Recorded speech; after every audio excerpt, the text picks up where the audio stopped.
पाठराखीण या मालिकेत प्रेक्षकांना खूपच असं मस्त जबरदस्त ट्विस्ट आता येताना आपल्याला पाहायला मिळणार आहे.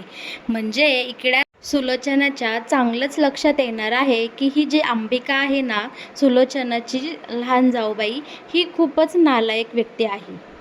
ही अंबिका स्वतःच्या वैयक्तिक फायद्यासाठी इकडे आलोकला चुकीच्या गोळ्या देत असते आणि अखेरीस हे सगळं सत्य आता सुलोचनासमोर आलेलं आपल्याला पाहायला मिळणार आहे. शिवाय आपली सुलोचना या अंबिकाचं चांगलंच थोबाड फोडताना आता आपल्याला दिसणार आहे. आणि हे सगळं कसं घडणार आहे ते पाहण्यासाठी तुम्ही या व्हिडिओला शेवटपर्यंत नक्की पहा.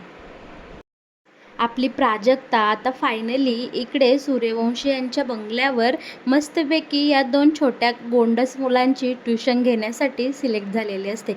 आणि आता प्रीतीने प्राजक्ताला ट्युशन टीचर म्हणून इकडे नोकरी दिलेली असते, तीही आपल्या सुलोचनाच्या सांगण्यावरून. आणि प्राजक्ता आता छानपैकी या मुलांची ट्युशन सुरू करते. मुलगी फार गोड असते बरं का. ती ना प्राजक्ताचं सगळं काही ऐकते. प्राजक्ता सांगन अगदी तिला एकदम परफेक्ट फॉलो करत असते. पण तो जो मुलगा दाखवला आहे तो खूपच वांड दाखवला आहे. तो डायरेक्ट काय करतो, प्राजक्ता जे शिकवत असते छानपैकी वहीमध्ये, ती वहीच फेकून देतो आणि बोलतो, मला अजिबात शिकण्याची इच्छा नाही आहे, माझा मूड नाही आहे, मला नाही शिकायचं. पण प्राजक्ता आपली लहान मुलांसोबत खूप अशी छान वागते आणि बोलते, बाळा अरे तुला शिकायचं नाही ना, ठीक आहे, पण तू वह्या फेकून देऊ नको बरं. आता तो मुलगा उठतो आणि इकडे एकदम राडाच करायला लागतो, मला शिकायचं नाही म्हणजे नाही म्हणजे नाही. तुला एकदा सांगितलं आहे ना, मग 10-12 कशाला बोलते, असं नाही करायचं आणि तसं नाही करायचं. प्रीती मात्र ही सगळी गंमत लांबनच पाहत असते, कारण प्रीतीला तिची मुलं कशी वांड आहे याचा चांगलाच अंदाज आलेला असतो. म्हणूनच तिने इथे आता एका ट्युशन टीचरची सिलेक्शन केलेलं असतं आणि तिने या सूर्यवंशी वाड्यावर बाहेरची व्यक्ती येऊन दिलेली असते. पण आपली प्राजक्ता ह्या लहान मुलाला अगदी छानपैकी सांभाळून घेते. त्याला बोलते, बाळा तुला जर खेळायचं नाही ना, ठीक आहे, मग आपण काय करू, एक वेगळा गेम करू. तुला खूप राग येतो ना, समजा तुला माझा राग आला, ह्या समीराचा राग आला, सगळ्यांचा राग आला ना, तू एक काम कर, ह्या उशांवर आहे ना तुझा सगळा राग काढ, ह्या उशांना आहे ना तू चांगलं मारू घे. आता हा मुलगा प्राजक्ताच्या गोड गोड बोलण्यात येतो आणि मस्तपैकी त्या उशांवर सगळा त्याचा राग काढत असतो. आता पाठीमागनं ही अंबिका सुलोचनाचं कान भरत असते आणि बोलते, वहिनी जाऊबाई ही प्राजक्ता खूपच गोड मुलगी आहे हो, तुम्हाला असं वाटतं का ती आपल्या आलोकची नीट काळजी घेईल. तेव्हा आता इकडे सुलोचना अंबिकाला सांगते, आलोकला राग आल्यावर तू काय करते ग अंबिका. तेव्हा इकडे अंबिका बोलते, बाई जाऊबाई मला तर काही सुचतच नाही, मी त्याला आपल्या गोळ्या देते आणि शांत करते. तेव्हा आता इकडे सुलोचना बोलू लागते, पाहिलंच नाही या मुलीनी आपल्या या छोट्याशा नातवाचा कसा राग घालवला, मग हीच ती कला असती आणि म्हणूनच मी ह्या प्राजक्ताला आपल्या आलोकसाठी पसंत केलं आहे. आणि हो, तुला कळलं का, माझी पसंत कधीही चुकत नाही, तुला तर चांगलं माहीत आहे माझी चॉईस किती एक नंबर असते. आता इकडे अंबिका सुलोचनापासून निघून जाते. ती जास्त काही सुलोचनाच्या तोंडाला तोंड देत बसत नाही. पण आता दुसरीकडे आलोकच्या औषधाची वेळ झालेली असते. आलोकला करेक्ट टाईमवर त्याची औषधे लागत असतात. 9ची वेळ झालेली असते आणि आलोक तिकडे रूममध्ये खूप असा पॅनिक झालेला असतो. माझी 9ची औषधं चुकली, आता 2 मिनटं उशीर झाला, आता 5 मिनटं उशीर झाला, आता औषधं खायला उशीर, झोपायला 5 मिनटं उशीर आणि सकाळी उठायलासुद्धा 5 मिनटं उशीर आणि आता माझं सगळं वेळापत्रक बिघडणार आहे. आता हा आलोक एकदम रागे त्याच्या रूममध्ये बाहेर निघून येतो आणि तडक ग्राउंडकडे निघालेला असतो. आलोक खूप रागात असतो बरं का आणि चिडलेलाही असतो. त्याच्यासोबत जो कोणी व्यक्ती ठेवलेला असतो तोही थांबत असतो. आलोक साहेब, आलोक सर, थांबा तिकडे जाऊ नका. पण आलोक मात्र त्याचं अजिबात ऐकत नाही. आणि दुसरीकडे ग्राउंडमध्ये मात्र प्राजक्ता या दोघांची छानपैकी ट्युशन घेत असते आणि आपली सुलोचना हे सगळं मस्तपैकी निहाळत असते. आता तिकडनं आलोकला रागारागाने येत सुलोचना पाहते आणि सुलोचना खूप घाबरून जाते, कारण आलोकला लाल कलर अजिबात आवडत नसतो आणि लाल कलर पाहिल्याने तो खूप व्हायबल होत असतो. तेव्हा सुलोचना पटकन एक आयडिया करते आणि शेजारी जो व्हाईट कलरचा कपडा असते ती मस्तपैकी प्राजक्ताच्या पाठीमागे उभी राहून धरते, जेणेकरून आलोक जरी तिकडनं आला तरी आलोकला त्या पांढऱ्या पडद्यामागे इकडे लाल कलरची ड्रेस घातलेली मुलगी आहे हे दिसणार नाही. आणि बरं का प्रेक्षकांनो, इकडे आपल्या सुलोचनाचा प्लॅन चांगलाच वर्क झालेला असतो. आलोक रागे येतो खरं तिकडं बागेच्या दिशेने, पण त्याला त्या पडद्यामागे नक्की कोण उभं आहे हे काही दिसत नाही. तो सुद्धा थक्क होऊन फक्त पाहतच असतो की इकडे सुलोचनाने नक्की हा पडदा का धरला आहे आणि त्या पडद्याच्या पाठीमागं कोण आहे. इकडे आलोक आल्याबरोबर इकडे लगेच अंबिका ही धावत पळत येते आणि आलोकला बोलते, अरे आलोक, काय रे हे, चल लवकर चल बरं, तुझी 9ची औषधं खायची ना तुला, खूप वेळ झाला आहे. आलोक मात्र फक्त एकच गोष्ट पुटपुटत असतो, मला 2 मिनटं उशीर झालेला आहे आणि आता 5 मिनटं होऊन गेलेली आहे. तेव्हा अंबिका एकदम हुशारीने आता आलोकला इथे मोबाईलमधलं घड्याळ पाठीमागे घेऊन दाखवते, हे बघ बाळा, आत्ताशी 9च वाजले आहे, तुझी वेळ झाली आहे गोळ्यांची. मला असं वाटतंय तुझ्या घड्याळाचं काटा पुढे सरकला आहे, 5 मिनटं तुझं घड्याळ पुढं सरकलं आहे, म्हणून तुला असं वाटतंय की तुला गोळ्या घ्यायला उशीर झाला आहे. बरं आलोक, चल बरं आता लवकर, तुला गोळ्या घ्यायच्यात की नाही, उशीर होईल, चल झोपायला. आणि इकडे अंबिका खूपच अशा शिताफीने आता आलोकला रूममध्ये घेऊन जाते आणि हा सगळा प्रकार प्रीती मात्र डोळ्यांनी तिच्या पाहतच असते आणि बोलते, मोठी आई, तुम्ही असं काय करताय, असं काय वागताय. असं म्हणजे कसं, मी जे काही करते ना ते माझ्या आलोकच्या भल्यासाठीच करत आहे. प्रीती, तू जरा गप्प बसा. आणि आता प्रीती मात्र मोठ्या आईच्या ह्या शब्दांमुळे एकदम शांत झालेली असते आणि आता प्राजक्ता अचानक मागे वळून पाहते तर काय, सुलोचना मॅडम तिच्या पाठी असं कापड घेऊन उभे राहिलेले असतात. आता इकडे प्राजक्ता बोलते, मॅडम तुम्ही हा कपडा अशा कशासाठी धरला आहे. तेव्हा सुलोचना बोलते, टेंट करण्यासाठी. आपण ना छानपैकी इकडे टेंट करू आणि इकडे ह्या माझ्या 2 मुलांना मस्तपैकी उशांवरती राग काढायला घर बनवून देऊ आणि ती छान खेळत बसतील. आता इकडे प्रीती मात्र एकदमच गुंगावलेली असते की मोठ्या आईचं काहीतरी वागणं विचित्रच आहे. आणि इकडे प्राजक्ता बोलते, हो चालेल ना, चला आपण लगेच टेंट बनवूया. आणि प्राजक्तालाही इकडे सुलोचनाच्या बोलण्यावर काहीही संशय येत नाही बरं का. इकडे आता प्राजक्ता फोन बघते तर बाप रे, मामाचे आणि इकडे भाग्याचे एवढे सारे मिस कॉल येऊन गेलेले असतात. तेव्हा आता प्राजक्ता इकडे सुलोचना मॅडमची परमिशन घेते, मॅडम मी आता घरी जाऊ का. तर तेव्हा आता सुलोचना बोलते, का गं, उशीर झाला आहे का.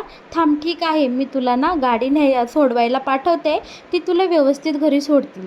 तेव्हा आता इकडे प्राजू बोलते, नाही हो मॅडम, जाईल मी माझी. काय झालं ना, माझ्या घरी एक प्रॉब्लेम झाला आहे. ह्या मोठ्या बहिणीला पाहायला आज घरी माणसं आली होती, पण त्यांनी तिला नकार दिलेला आहे, त्यामुळे घरातलं वातावरण खूप बिघडलं आहे. माझ्या बहिणीला माझी गरज आहे, त्यासाठी मला घरी जायचं आहे. इकडे सुलोचना मॅडम लगेच प्राजक्ताला घरी जायची परमिशन देतात आणि इकडे मनातल्या मनात बोलतात की सुनीताने तर मला सांगितलं होतं की प्राजक्तासाठी स्थळ आलं आहे आणि तिच्या लग्नाची घरी चौकशी चालली आहे.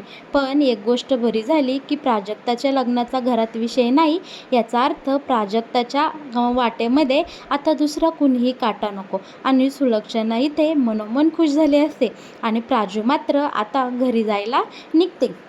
भाग्या प्राजूला एकदम सैरावैरा होऊन शोधत असते, कुठं गेली असेल माझी बहीण, अशा विचाराने इकडे भाग्या पार थकून गेलेली असते आणि समोरूनच तिकडनं प्राजक्ता येते आणि ही भाग्या प्राजक्ताला मुद्दामून जाऊन धडकते. दुसरीकडे प्राजक्ताला शोधायच्या नादात हा कौशिक घरातून बाहेर निघालेला असतो, पण हा कौस्तुभ मात्र इतका नालायक असतो की तो प्राजक्ताला शोधण्याऐवजी मस्तपैकी जुगाराच्या अड्ड्यावर जाऊन बसलेला असतो आणि तिथे मस्त डाव लावत असतो. असं तर हा वैद्यभुवांचा नालायक कौस्तुभ असतो. दुसरीकडे भाग्याला प्राजक्ताला पाहून खूप आनंद होतो, पण इकडे भाग्या प्राजक्ताला खूप बडबड करते, बोलते, तू मला सोडून कशी काय गेलीस ग, तू माझी पाठराखीण आहे ना. म्हणजे तू एवढे दिवस खोटं बोलत होते ना? मला तुझ्यासोबत अजिबात बोलायचं नाही. मी तुझ्यावर रुसले आहे. आत्ताच्या आत्ता इथे उठाबशा काढ. प्राजक्ता लाजते आणि बोलते, इथे रस्त्यावर उठाबशा काढू? तेव्हा आता इकडे भाग्य बोलते, तुला काढायच्यात का नाही? आणि भाग्याच्या आट्टापायी इकडे प्राजक्ता आता भर रस्त्यामध्ये उठाबशा काढू लागलेली असते. भाग्या मात्र आता या प्राजूची चांगलीच फिरकी घेत असते. पण इकडे प्राजू बोलते, अगं बाई, माझे पाय दुखू लागले, प्लीज मला माफ कर. पण भाग्या प्राजूच्या ह्या सगळ्या गोड आठवणींचा मस्त इकडे व्हिडिओ काढत असते. आता प्राजक्ता बोलते, अगं भाग्या, मला इकडे सूर्यवंशींच्या वाड्यावर नोकरी लागलेली आहे, ही आनंदाची बातमी ऐकून तरी मला माफ कर. आता इकडे भाग्या धावत पळत प्राजूजवळ जाते आणि प्राजूला कडकडून मिठी मारते आणि बोलते, अगं प्राजू, तुझे खूप खूप खूप अभिनंदन. आणि चल बरं आता घरी. तुझ्याशिवाय आपलं घर एकदम मोकळं आहे आणि त्या घराला घरपण सुद्धा नाही. आता इकडे भाग्याने छानपैकी प्राजक्ताची समजूत काढलेली असते आणि दोघी बहिणीही एकमेकांच्या गळ्यात मिठी मारून मस्तपैकी आता घराकडे जायला निघालेल्या असतात. आता या दोघी घरी आल्यानंतर वैद्यबुवा मात्र प्राजक्ताची चांगलीच इकडे हजेरी घेतात आणि बोलतात, बाळा, मला सोडून कुठे गेली होतीस? तेव्हा आता इकडे भाग्य बोलती, बाबा, प्राजक्ताकडे एक छान आनंदाची बातमी आहे. तिला सूर्यवंशींच्या बंगल्यावर ॲज अ टीचर म्हणून छान जॉब लागलेला आहे. आता इकडे वैद्यबुवा खुश होतात आणि घरातले सगळेच खुश होतात. तृप्ती हा वेगळा घाणेरडा टोमणा मारते, ती वेगळीच गोष्ट. पण आता इकडे आपली प्राजू मामीला पेढे देण्यासाठी मामीच्या रूममध्ये आलेली असते आणि मामीला भारीच असा मस्का लावत असते. मामी, आजवर तू माझ्यासाठी खूप काही केलं. मला लहानाची मोठी केली. मला माझ्या आईची कमी भासूनच दिली नाही. मामी, तू घरातली सगळी कामं करते. तुझ्यासारखी गोड आई मला मिळाली हे माझं भाग्यच. ठीक आहे, मी तुझ्या पोटी जन्म घेतला नाही म्हणून काय झालं? आणि इकडे प्राजक्ताच्या या सगळ्या गोड गोड आणि भावूक बोलल्याना मामीसुद्धा आता इकडे भावूक झालेली असते आणि मामी प्राजक्ताला आनंदाने पेढा चारते आणि गोड आशीर्वाद देते. या दोघींचं प्रेम पाहून इकडे भाग्य भलतीच खुश झालेली आपल्याला पाहायला मिळणार आहे. इकडे भाग्य बोलते, आपण असंच दोघीजणी छान एकमेकींसोबत आयुष्यभर राहणार आहोत बरं का. आता सूर्यवंशींच्या बंगल्यावर इकडे अंबिका ही आपल्या आलोकला त्याच्या रूममध्ये घेऊन गेलेली असते, ते सुद्धा औषधं देण्यासाठी बरं का. इकडे अंबिका आता ठरल्याप्रमाणे जे काही औषधं असतात ती बाहेर काढते आणि आलोकला खाण्यासाठी देते. पण होतं काय, आलोकच्या हातून ती औषधं खाली सांडतात आणि आलोक ती औषधं उधळून लावतो. तेव्हा अंबिका इकडे आलोकवर खूप चिडते आणि बोलते, आलोक, काय प्रकार आहे हा? किती दिवस तू असा बारीक मुलासारखा वागणार आहेस रे? आता एवढा मोठा झालास आणि तरीसुद्धा तुझ्या वागण्यामध्ये काहीसुद्धा काडी मात्रसुद्धा बदल होईना. बास आता, थकली आहे रे मी तुझं करून करून. तुझ्या आईला तुझ्याकडे लक्ष द्यायला नको आणि मी तुझ्यासाठी एवढं सगळं करते, पण तू अजिबात माझ्या संग नीट वागत नाही का बोलत नाही? अरे आलोक बाळा, चल पाहू, चल पटकन औषधं खाऊन घे.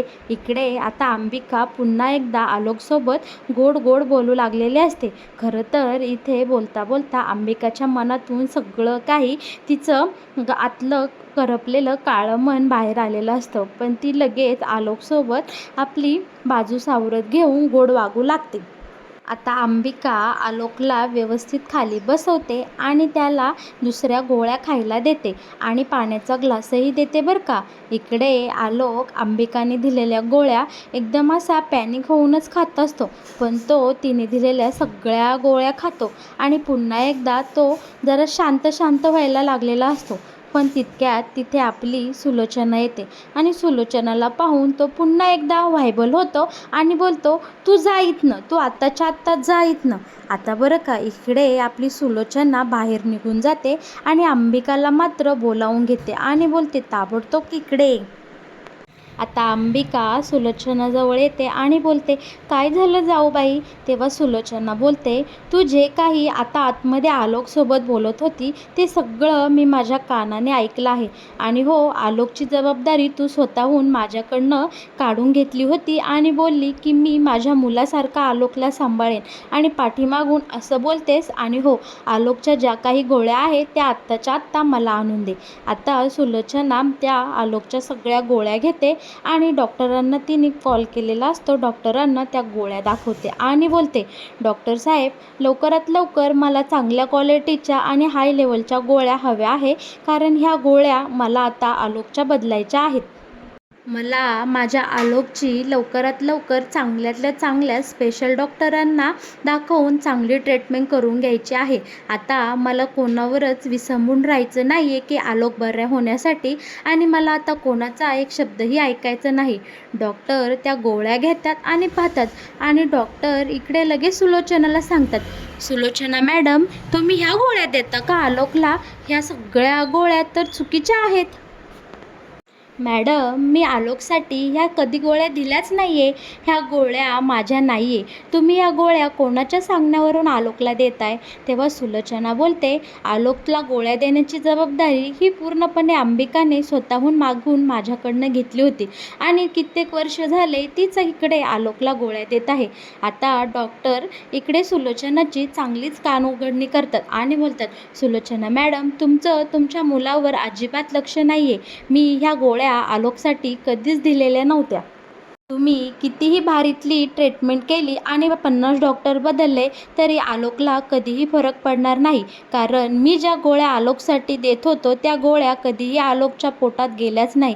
हा काय सगळा प्रकार आहे? आणि डॉक्टर सुलोचनाला खूप बडबड करतात आणि तिथनं निघून जातात. आता सुलोचना मात्र एकदम रागाने पेटून उठलेली असते आणि ती ताबडतोब इकडे अंबिकाला बोलावून घेते आणि पुढचा मागचा काहीही एक विचार न करता ती अंबिकासमोर थेट जाऊन उभी राहते आणि अंबिकाच्या सनकेने कानाखाली लगावून देते आणि बोलते, माझ्या मुलाला इतकी वर्ष चुकीची औषधं द्यायची तुझी हिंमत कशी झाली?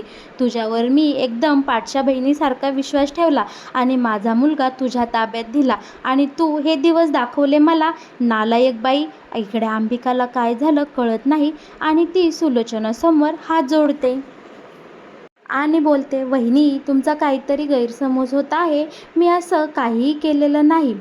तर मग प्रेक्षकांनो, आता इकडे सुलोचना अंबिकाला काय शिक्षा देईल? तुम्हाला काय वाटतंय? आणि हो, पाठराखीण या मालिकेत येणारा हा नवीन ट्विस्ट तुम्हाला कसा वाटला हे मला नक्कीच आपल्या कमेंट बॉक्समध्ये सांगा. आणि हो, असेच नवनवीन ट्विस्ट पाहण्यासाठी आपल्या या चॅनलला नक्की सबस्क्राईब करा.